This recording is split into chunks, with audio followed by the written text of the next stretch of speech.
Ryan Reynolds here from Mint Mobile. I don't know if you knew this, but anyone can get the same premium wireless for $15 a month plan that I've been enjoying. It's not just for celebrities. So do like I did and have one of your assistants switch you to Mint Mobile today. I'm told it's super easy to do at mintmobile.com/switch. Upfront payment of $45 for 3-month plan, equivalent to $15 per month required. Intro rate first 3 months only, then full price plan options available. Taxes and fees extra. See full terms at mintmobile.com. We really need to start preparing kids for, what problem do you want to solve versus what is it that you want to be.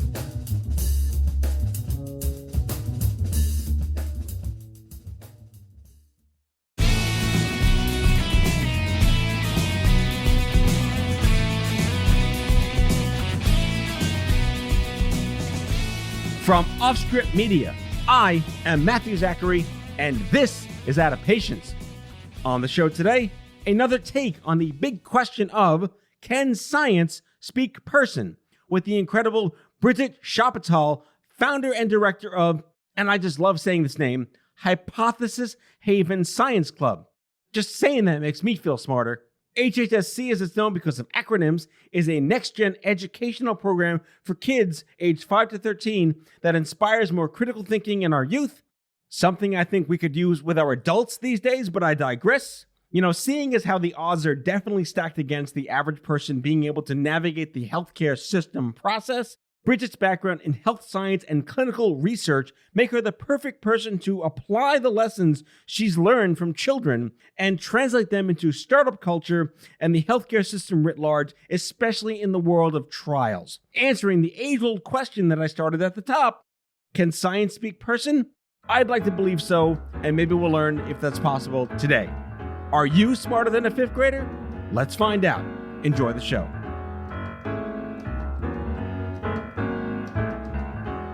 Bridget, thank you so much for coming on Out of Patience. It's been a long time coming. I got to know you very recently, and we have so much in common and so much to talk about. But I first want to level set the conversation by, let's bitch a bit about COVID and back to school, because you have 3 and I have 2. And are you a red, white, or rosé kind of girl?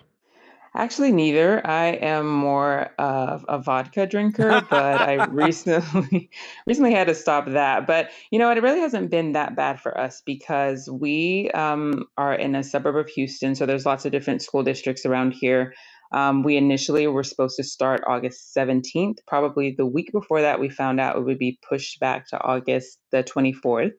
And then from there, they decided that they would start online instead of in person. And so, as you know, Houston was a bit of a hot spot for COVID. I think sometimes it does kind of get lumped in. I mean, Texas is a huge state and people just say, oh, Texas is so bad. But people have been really responsible for the most part here in town. And so the rates are decreasing. And 2 of our kids were actually able to go back to school face to face probably a couple of weeks ago. But we still have one that is in a school that decided to hold off until mid-October, which is where the majority of schools in this area are probably going back. So, I'm not going to lie, the online piece was really difficult because I have a kindergartner, 3rd grader, and 5th grader. So my girls are the older 2, and they were pretty decent. My 10-year-old, I heard her teacher telling her, "You've been late to class 3 times." And I'm like, at the dining table, I don't understand how did this happen? So, she had to take the headphones off so I can hear what's going on. My 3rd grader is very responsible, so she was able to keep up with her classes. But my kindergartner, it was just torture. I mean, we're bringing him back to the iPad like several times a day, several times an hour. And I think where it went wrong is the teacher taught him how to turn off the camera in Zoom. And so I just don't understand why that had to be, why did you teach them that? Because now you're texting me like he's turned his camera off. He's not. Yeah, right. It's like Bad he didn't idea. know how to do that until you taught him, and so it was kind of tough. And I think that if for some reason schools do close down again, the girls can probably continue with the online, but my son will probably just pull him and do like a traditional homeschool model and not really stick with what the district is offering. But other than that, it's been okay. Every morning the 2 that go face to face, we do, the temperature checks. We have to fill out an app that tells the school how they're doing. They wear masks. They have kind of modified class sizes. And so far it seems to be going okay. What about you? Yeah, as of this taping, you're way more well off than we are here in New York City. Oh, really? And this is the third week in a row they've continued to delay the hybrid back to school model. And, depending on when the show airs, we may still be hybrid here in New York with 1.1 million kids. And it's only chaos. And my wife's a teacher, and really? they were told, you still have to go into the school. And we promise it's clean. So what happens the day she shows up in the school? It's a shit sty. So, thank you for that level of appreciation for the health and wellness of our teachers here in New York City. Wow. So, anyway, I digress because, it's just, we need our venting sessions. I'm more of a bourbon guy than a vodka guy. My dad's the vodka guy, but I completely appreciate that is your potable of choice. Yeah, I just kind of feel like, there's only so many glasses of wine I can drink. That just the vodka just gets it. But I mean, speaking of children, I was really enthralled to meet you. I think it was through TJ. Is that how we initially met? Was it on? I think it was on LinkedIn. Oh. So probably commenting on somebody's. Right. Oh yes, actually yes, yeah. I think I ran into TJ's profile and then I commented on some things there. Yes. And then the mutual stalking began, and I'm enamored with your work because for what you do, we're going to get into it, but what inspired me the most about what you do is, and I'm just going to read this verbatim because I make things too complicated, is you're the founder and director of Hypothesis Haven Science Club, which sounds super cool without a description, but it's an educational program for kids that explores life science careers and teaches the steps that scientists take to discover, prevent, and treat illness. Now, that sounds like something for college, and yet you've mastered this incredible program for children between 5 and 13. And I feel like we're going to get into what that looks like and how it works, but there are people in their 40s that need this. So, right. So what drove you into this level of pediatric pedagogy in science? So in college, I majored in health science. And so basically, whenever I tell people that, they're always like, okay, what the heck is that? Like, what were you trying to do with that? And the honest answer is probably I really did not know at the time. I knew that I really liked science. I didn't necessarily know what that would look like. I am first generation Nigerian. So of course, you can only be like a doctor, a nurse, an engineer, a lawyer. These are sort of the careers that are acceptable. And so, I didn't necessarily know that I wanted to be a physician, but I did know that I wanted to be, medicine adjacent or somewhere in that field. So after graduating college, I moved to Houston, and, Houston it's sort of like the mecca, basically, of, the medical, that we have the Texas Medical Center here. It's a really big medical campus. And so, I just figured if there's something that I can do in the medical field, I can do it in Houston, kind of almost like if you can make it here. Right. Or like the New York of Texas, right? So, yep, well done. So I moved here and I sort of just fortunately fell into the clinical research world. It's not anything that I even knew about while I was in school, but it was a field, and specifically oncology research. It was a field that really felt natural to me. I really took to it. I learned so much. It was extremely fascinating. And then I just kind of continued my career throughout that. And it came to a certain point where, sort of my roots and my really wanting to be a resource that helps people to understand this process and understand this new world that I had discovered, but that really wasn't getting as much, I guess, attention. I mean, right now, I think it's really commonplace to turn on the news and we're talking about the FDA and clinical trials and, vaccine trials and phase 1, phase 2, all these different terms that are pretty familiar now. But, back then, and even probably maybe 10 months ago, those weren't really like common terms that the public was really aware of. And so it sort of became my goal to sort of mentor high school and college students about the field, go back to my college and, tell other people that were like me and not really know what they wanted to do with their medical-ish background, that there's actually, a whole industry out here that you can be a part of. And so, I ended up going back and getting a master's in health education. And I naturally just thought that there would be some opportunity where my clinical research background and my health education focus would naturally come together. And, that just actually never really happened. And so, I just kind of kept on that same path, climbing the career ladder. And at a certain point, I was like, you know what, if this is going to happen, it hasn't happened naturally. I need to make it happen. And so with that, I kind of looked at how there was a lot of programs out there for, high school students, college students to sort of learn about basic science and the whole like drug and device development process.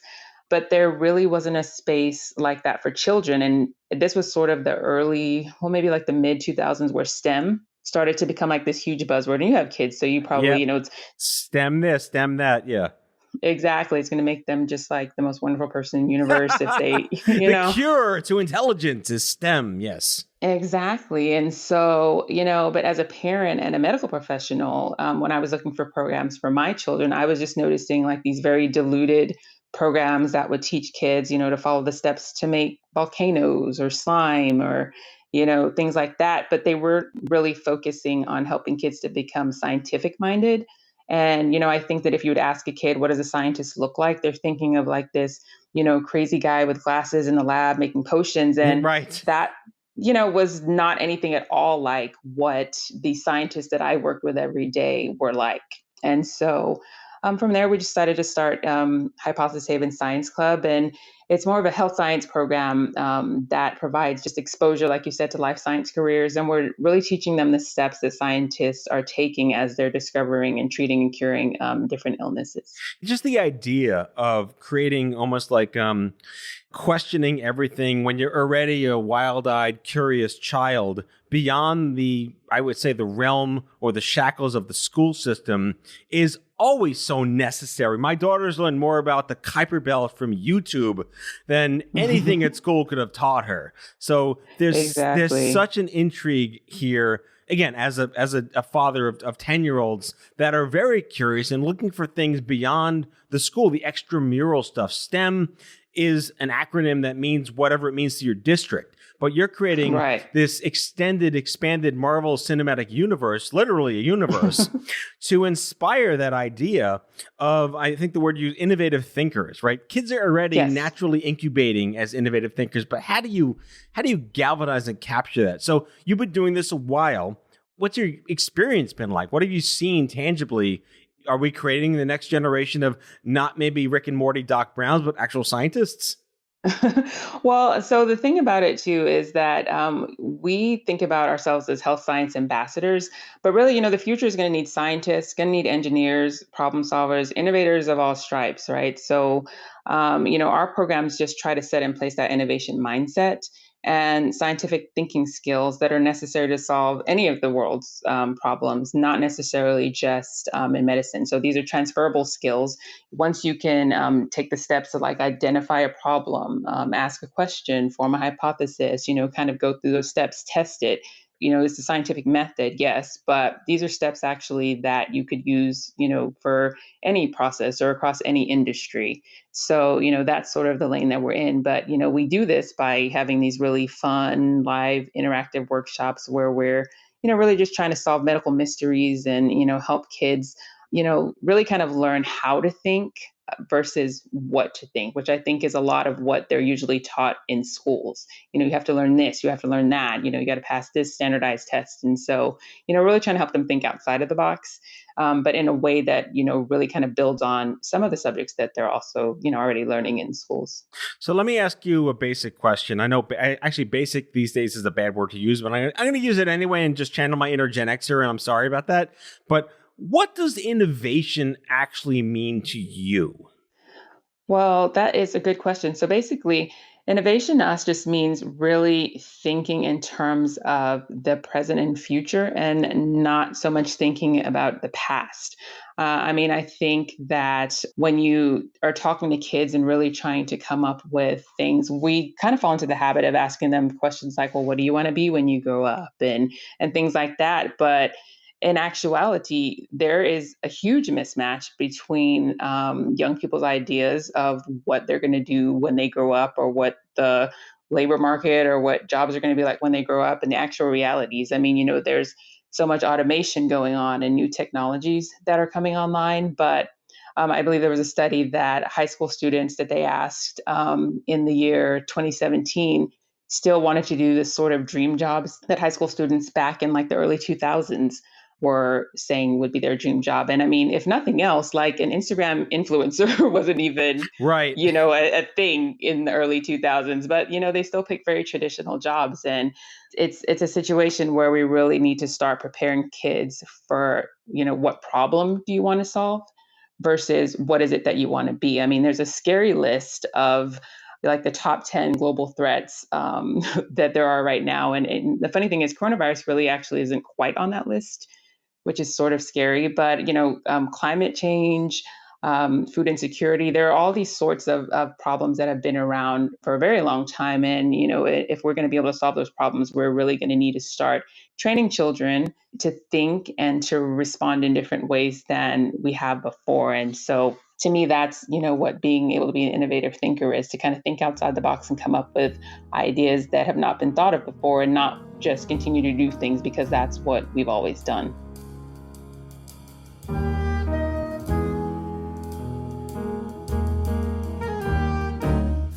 Back with our guest after the break.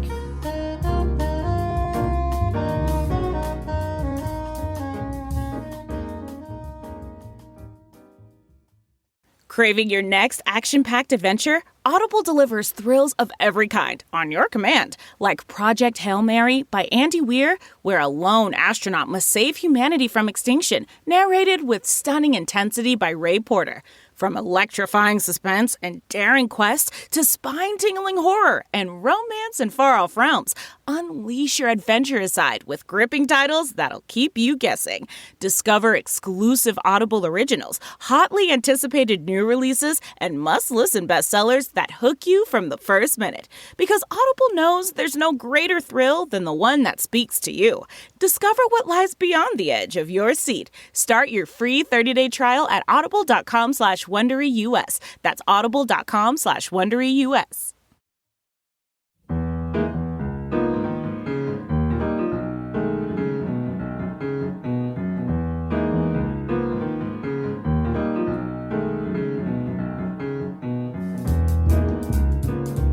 Picking up on what you said just before, I had asked my son, not my daughter and her Kuiper Belt wisdom, what do you want to be when you grow up? And he said a YouTuber. And I said, no. Oh, wow. You're not. And I want to just go back to, like, remember The Far Side, that cartoon by Gary Larson in the 80s and 90s?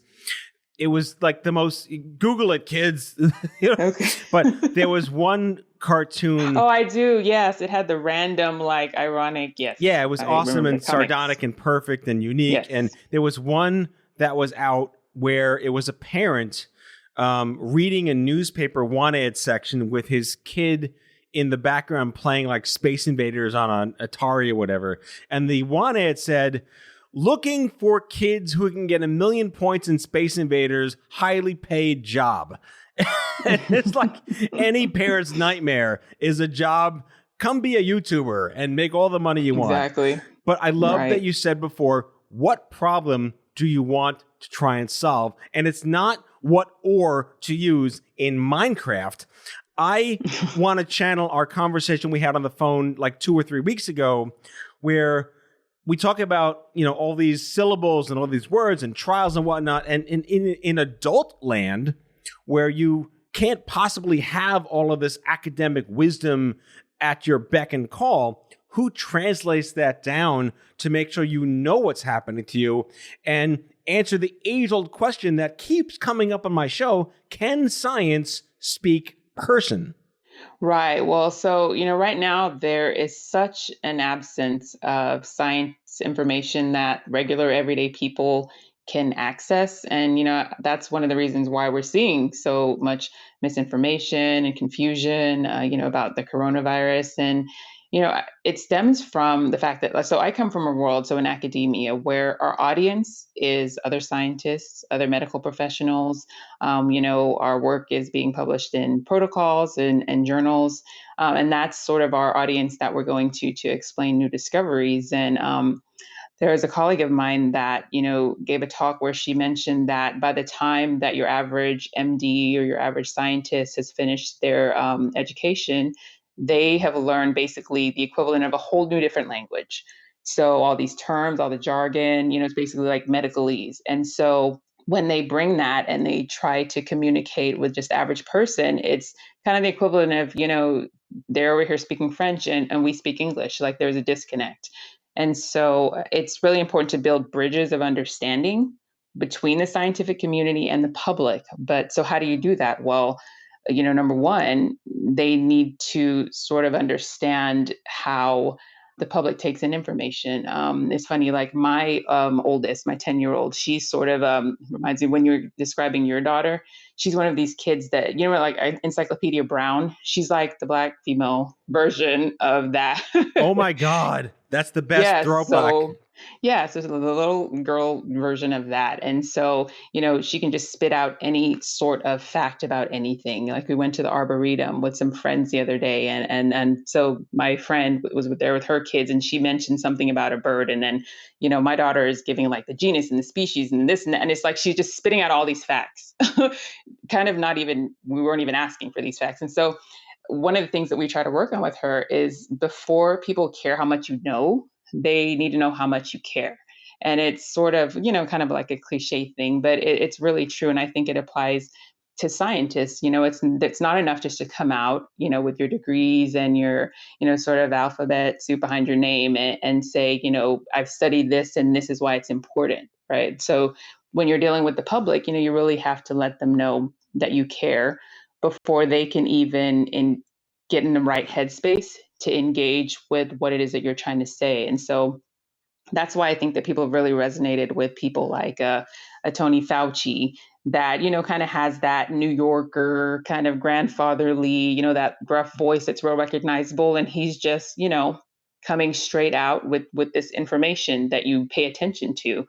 And then another good person that I've seen is Peter Hotez. I think that I talked with you about that, he's sitting here in this office with this bow tie looking very professional, but then he's like hitting the panic button pretty much like in every single Yeah, exactly. And so it's kind of like it catches your attention. And so I think when you see people that really have a personal stake in what they're saying, that resonates. But for the rest of scientists that, sort of are behind the bench or they're in the lab, I think it's a matter of whether you're talking about terms, whether you call it health communication, public health, science communication, health education, like whatever you want to call it. We really need to take a cue from marketing professionals and really know how to tell a story and how to really kind of package this information in ways that resonate with people. It also depends on who the messenger is. If you're trying to reach certain communities, you might want to find scientists who are in those communities that really know how to talk the talk and really make those connections with people. But, I really think it comes back to just a different way of thinking about how scientists are going to engage with different audiences. It's not enough just to sit back and publish your journals and do your work and let that be sort of the kind of marker of whether you're successful in your career, but really being able to make a difference and make an impact on an everyday level, especially with something as impactful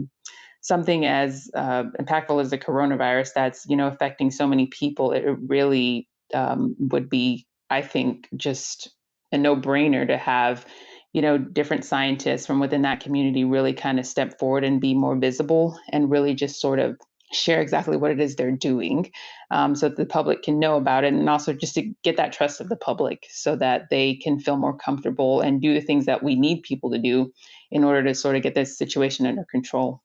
I read a horrible statistic today, and that I'll reference it in the episode description, that 90% of the children who've died from coronavirus were in Black and brown communities.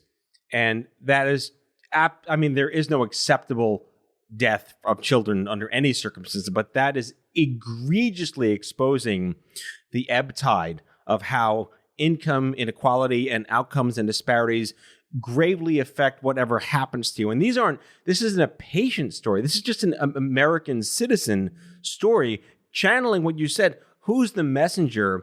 We say social determinants of health, right? That's our jargon, SDOH, right? A determinant of health should not be your skin color. And this is something that may or may not be preventable, and messaging and who's delivering that to the communities. Do you have any good news anecdotes about better or successful messaging to communities that may not be as receptive as others to scientific messaging? I think what it really boils down to is just being able to gain that trust. So I know that there are, a few efforts out there, not nearly enough, and especially like here in Houston, where we have such a prominent, medical center. I feel like there's not really that many efforts being made. But back to your question of who could be the messenger. I mean, there are certain scientists frontline. I think we talked about like a Kizzmekia Corbett, for example, is somebody that's kind of caught my eye as somebody who is, a 30 something, Black woman. She's a lead scientist for the NIH coronavirus task force. And, somebody who kind of speaks my language. I follow her on Twitter. She talks about Beyonce, I mean, everybody, you know what I mean? So people like that. But I think that's something that becomes sort of the narrative is that, people in the Black community are fearful because of a Tuskegee. And it's like, well, if you ask the average, 20 something, 30 something,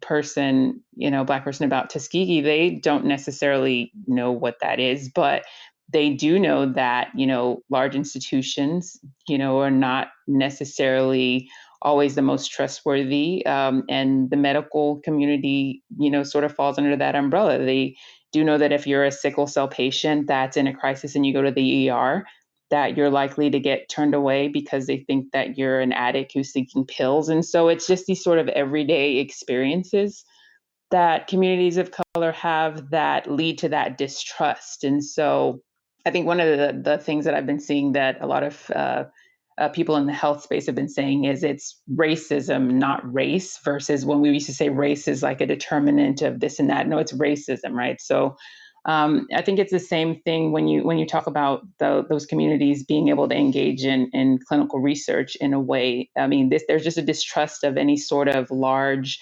institution in this country, unfortunately, that you have to depend on. And we don't leave our family members typically in the hospital alone. And so you see a lot of that with COVID, where the hospitals are closing down and you can't visit your family members. I mean, there's just a lot of distrust there that will take a lot of intentional efforts to break. And I don't necessarily know that there's one person that could make that change, but there are certainly like community-based participatory programs that could sort of make a difference, where you're actually going into the community and using people from the community, whether that's churches, whether that's community centers, just to really, or whether it's just physicians that come from those communities that can make a difference. I agree with everything you said 100%, because the odds are always stacked against the average person when they have to enter, I would say like the bad things happen to good people story, the shit happens story. I'll just be honest, and yes. The recurring theme is that when you enter the shit happens story, there's no one there to welcome you and say, it's okay to be here. I'm going to hold your hand and get you there, especially if you're in a rural community or from your zip code determines the level of potential greeter in that store. Exactly. I know you're not a virologist, but in the interest of, doubling down on this notion of trust and distrust in that sense, we're in like vaccine land. And just again, as of this taping today, the CDC put out that we're not going to have anything viable of a vaccine until at least a year from now. And then on the other side, we're hearing, it'll be out in, 3 months or whatever. But in terms of adoptability and trust, do you have a sort of a quick retort on where you think that is going to land in the ears of the average American? Well, I mean, I think that there's such a big push against vaccines, and there's, it's just really unfortunate that it's become, even before the coronavirus, just the whole vaccine thing is just kind of like a hot button issue that boggles my mind that it's even a thing. But one thing I do know is that if we are going to be able to get people to take a vaccine when it does become available, we really do need to gain that trust back, and we're already kind of, behind the 8 ball on it, because just in regular times, people don't necessarily want to take a vaccine. And so now we're really wanting to push it. And then when you look at kind of the climate and how it's been politicized, that kind of gives people even more pause. But, ultimately, I think just returning to the science, which is something that, is really kind of on the forefront, when we are dealing with programs with Hypothesis Haven, we're just going back to the science. It's all about how you frame things. If we're explaining something, complicated to children, for example, you want to give it to them in a plain, matter-of-fact way. There's different resources that are out there, but really just kind of framing the information in the way that you want people to interpret it. But it is going to take, credible sources. It's going to take, real scientists and real people that are involved in the research. I saw this morning, there was a physician, a Black woman that actually volunteered for COVID trials and had done kind of an interview tour where she was just talking about it and her reasons. Her father had died from coronavirus and he was a research scientist. And, just really kind of humanizing it and personalizing it, I think makes the biggest impact, because we're really sort of trying to wage this battle of public opinion almost, when really, science is true whether you believe it or not.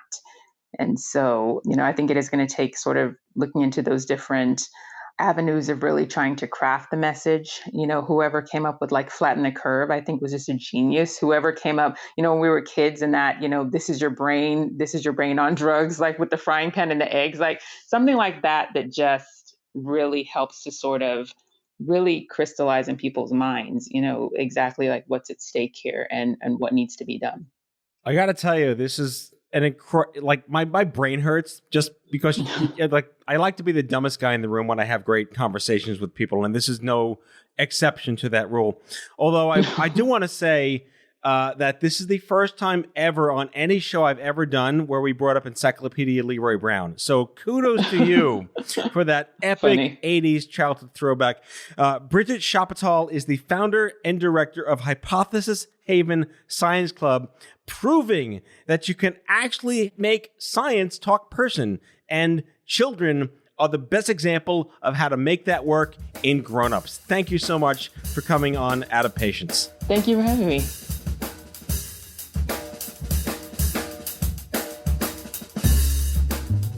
That's all for today, folks. If you like the show, be sure to subscribe, leave a review, follow us on social, and tell all your friends to listen.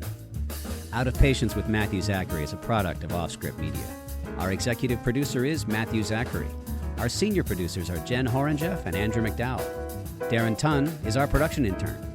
It is recorded, mixed, and edited by Matthew Zachary. Our theme music is by the Mike Van Allen Quintet and by Mara. For advertising and media inquiries, email media@offscript.com. Hit us up at contact@offscript.com to share comments, feedback, and make guest recommendations. For more information, visit offscript.com.